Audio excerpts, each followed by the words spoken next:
Bali, prituin muna natin yung talong.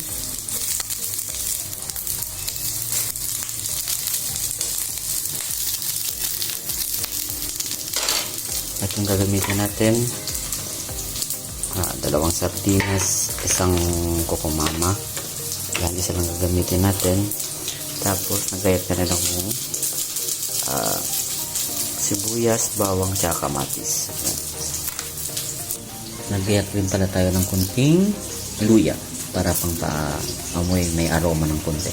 Yan. Bali, isusunod ko na to, mga to, pagkatapos natin may prito yung talong. Okay, yan yung ilalagay natin. Paminta, asin, tsaka patis. Yan.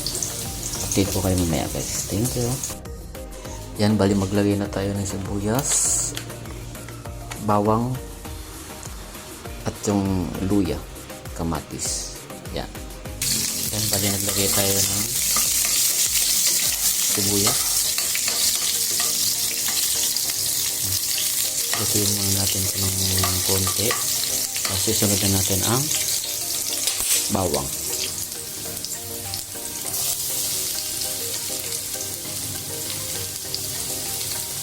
Yan, bawang na ito guys. Halo-halo natin ito. Tapos susunod na natin ang konting luya para may konting aroma siya, para magkang. Lagyan na rin natin ang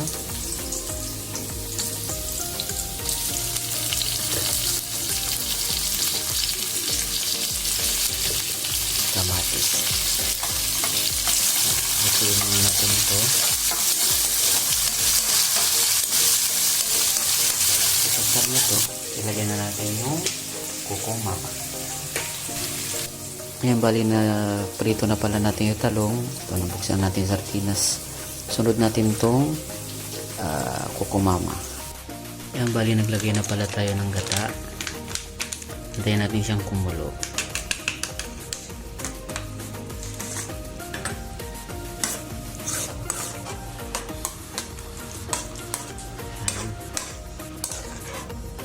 Para lang tayong gumagawa ng kare-kare.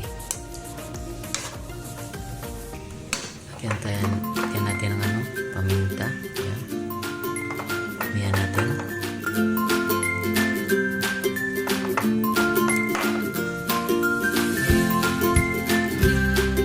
Tapos mamaya ilagay na natin yung sardinas.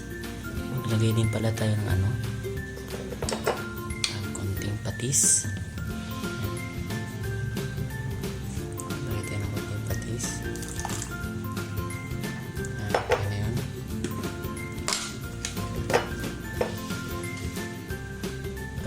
Asin.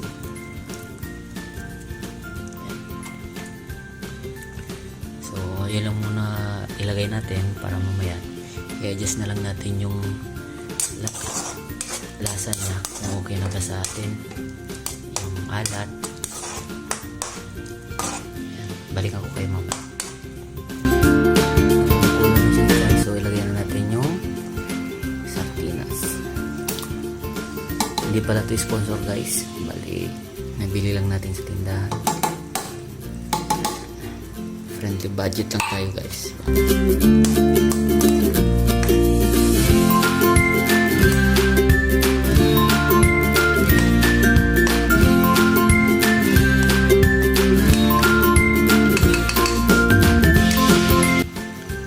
Dalawa pala yung lagay natin guys.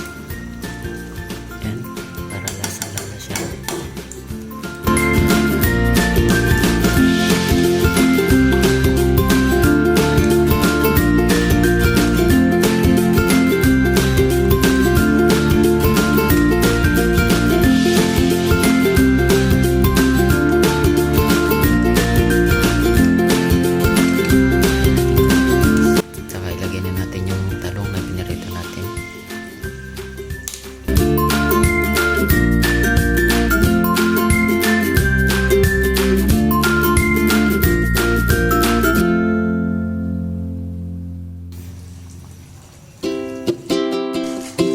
And after 2 minutes guys, halo-haloin nyo para hindi masunog yung ilalim.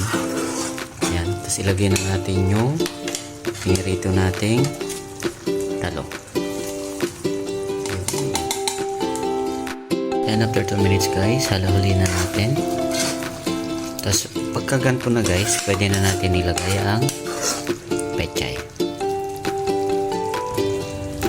Yan guys, ilagay na natin yung pechay. Pwede nang ilagay. Dahan-dahan lang.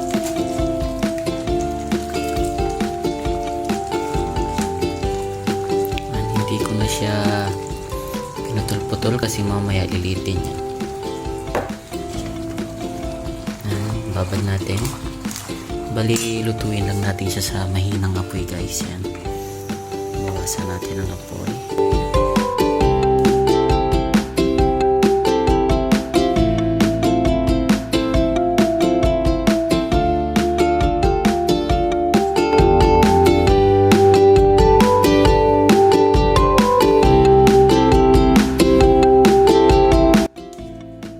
Yan. Ito guys, para tayo nagluto ng kare-kare. Huliin natin ang haluin hanggang sa maluto ang pechay. Saglit lang natin itong apoyan guys kasi ang pechay madali lang maluto guys. Yung init niya makakaluto na siya ng pechay.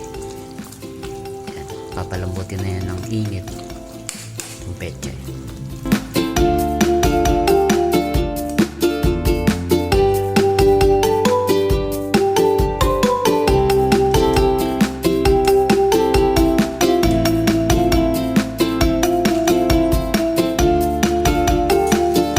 To 2 minutes, ayan, pwede na natin nanguin yan guys. Ayan, diba?